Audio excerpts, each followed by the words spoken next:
with the Sonic and Mega Man crossover being planned for release next year, courtesy of Archie Comics, Ian Flynn, Sega, and Capcom, a lot of people have pretty much been a little upset about this. Even some that support Ian Flynn have been questioning this decision for the release of the crossover. Now, some have said if it has something to do with what's going on in the comics, then it makes perfect sense. Because if it has a solution to a certain character's predicament, then hey, that's fine. Go with it.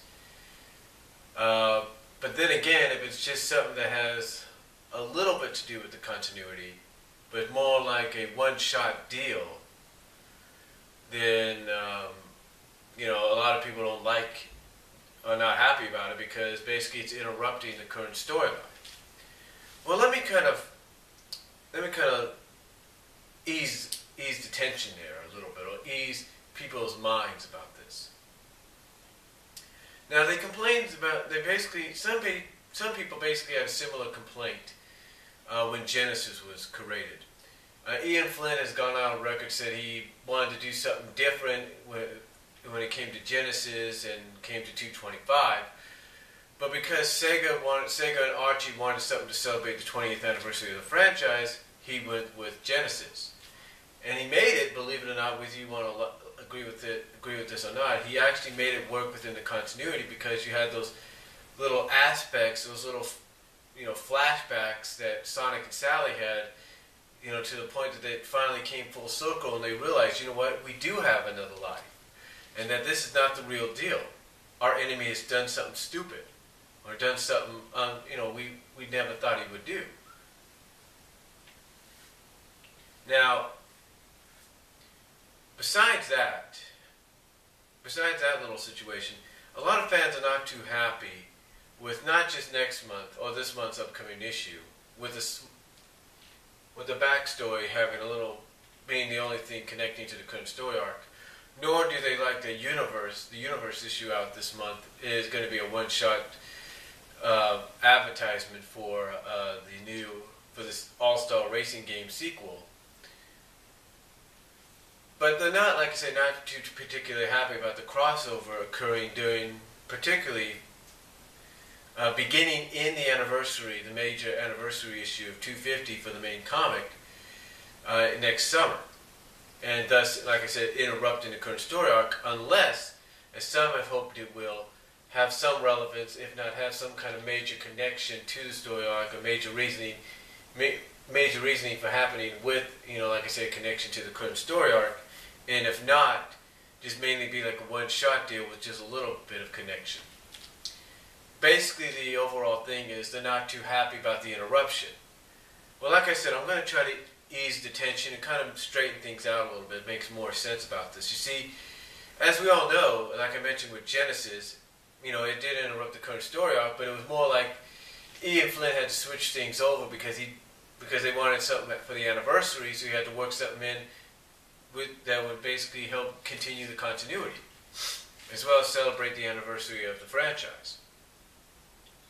But the crossover, as far as it's concerned, depending on which way it goes, is not going to be the first time any kind of franchise, anything, whether it's comic books, television, or whatever, have interrupted a current story arc.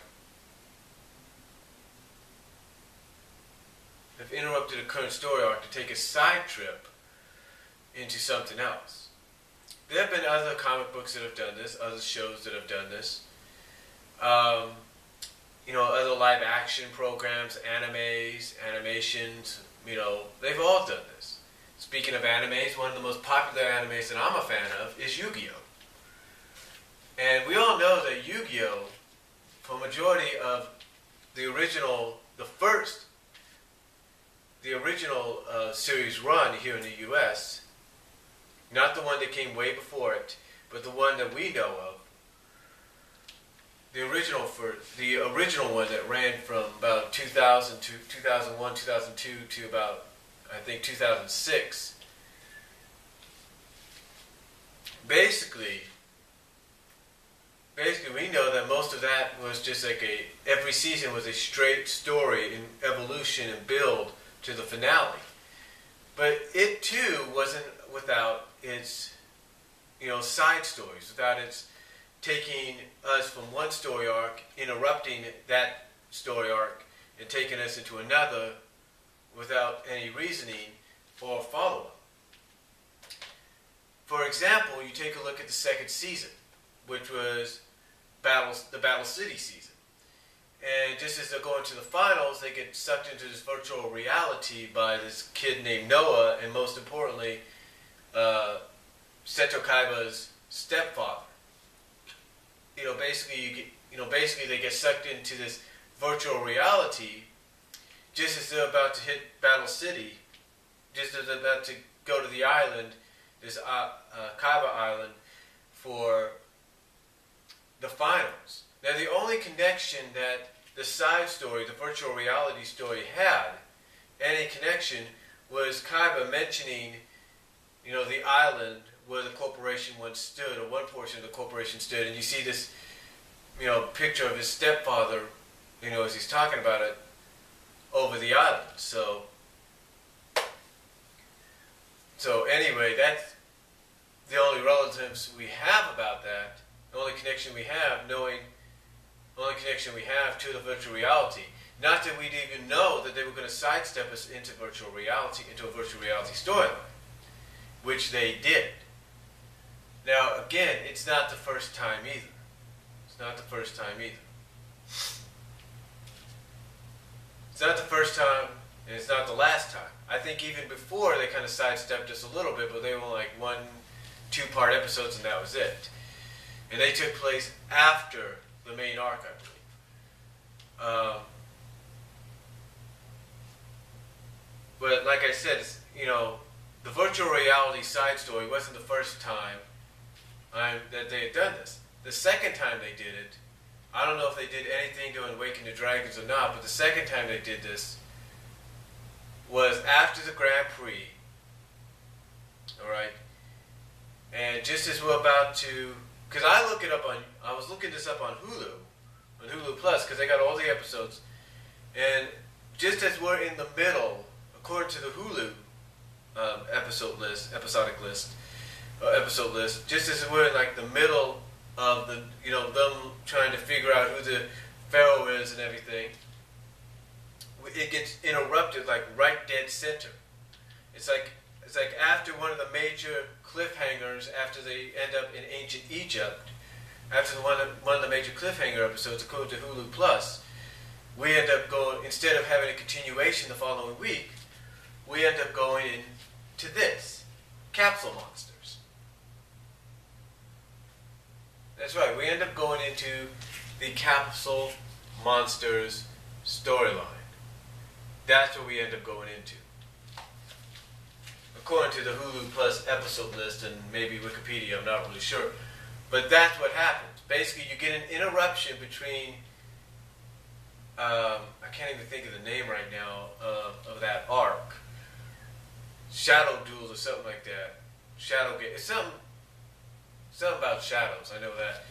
But basically, we get an interruption, and then after we get, I guess, 4 weeks or 8 weeks, depending on how they did this, of the Capsule Monsters, we end up finally going into the next season, or finally finishing up the rest of the main story arc. So basically, they took us, according to Hulu Plus, on a side arc without letting anybody know. That's according to what Hulu Plus says, because apparently, according to the seasons, this takes place during the same season as the finale. If you know what I mean. It takes place during the same season as the finale. And apparently it takes place in the middle, if you know what I mean. Now, for any of you that know what I'm talking about with Hulu Plus and everything, you kind of have an idea. But basically, it interrupts the story arc. And, a lot of people, I'm pretty sure they didn't mind watching this because this was like a new take on, with the original cast. But I'm sure a lot of people were like, well, wait a minute. We're about to finish off with this story arc right now that we're in. We're about to find out if this happens, that happens, and yet we're being interrupted because of this. And I'm sure there was a lot of fans who were upset about it, but again, this just proves that what's going on in the comic book right now, Sonic the Hedgehog, the Universe comic, and the main comic, it's not the first time this has happened, nor will it be the last. It's not the first time. Yeah, it's crazy that they want to do a crossover, whether it has connection to the main story or not, the current story arc or not, just because they want to promote both comics, and most importantly, the Mega Man comic. Yeah, it's kind of ridiculous that they're doing it then at that time frame instead of waiting. But again, to give you a better understanding, it's not the first time this has happened, and nor will it be the last time. It's not the first, nor will it be the last. And I think we all got to look at that. We got to say to ourselves, you know what? This isn't the first time this has happened for any comic book or any kind of media, and it's not going to be the last. It isn't. I'm being honest with you. It's not going to be the last. It's not going to be the last. I mean, I'll give you an example. I mention this a lot. I'm a wrestling fan, right? They had this storyline going on in TNA with this whole Clara Lynch deal and everything, and AJ Styles situation. And what happened is the lady that portrayed Clara Lynch, basically didn't like the fact that people found out who she was, and I think overall didn't want to have anything more to do with the company or with the storyline. So what do? Instead of having her come out and everything, they just close it up like that, without any explanation as to why, without at least coming out and, at least giving some kind of, at least having her come out and admit the truth themselves. They have somebody else, a lawyer lady, if you will, an attorney lady, come out and explain the truth, instead of having the lady that did Clara Lynch do it, to at least give some closure to it. Instead you have this lady, and the explanation is Clara Lynch is supposedly in the hospital, or this and that. And to the fan and to an average wrestling fan that was probably interested in that storyline, you probably say to yourself, that's how they're wrapping it up? No further explanation? No paternity test? No finding out whether or not he's the father or not? That's it? Basically what it is. At least, let's say, with the whole television championship deal, at least they followed up on that by having the general manager, Hulk Hogan, come out last week and say, look, we wanted Devon back in the company, who was our current champion, but things fell apart, and so now we had to vacate the title, and there you go. Again, the point is, some things don't make sense, and some things happen without any explanation whatsoever.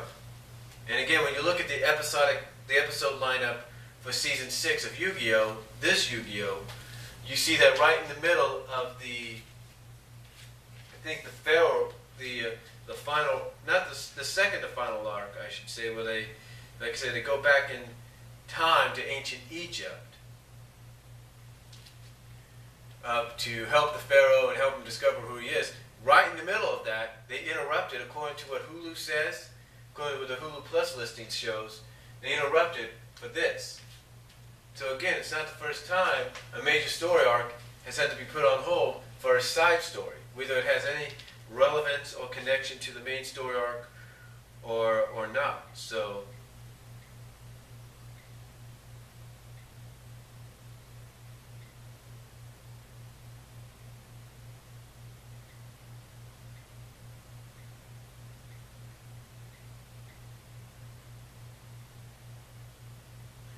like I say, whether it has any relevance or connection to the main story arc or not,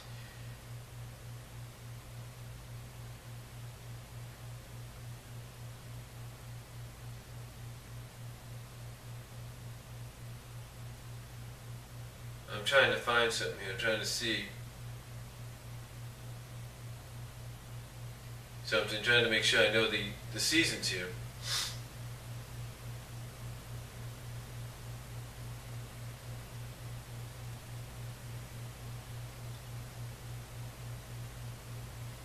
Hold on for a second, folks. Trying to see if I can find episodes here or something.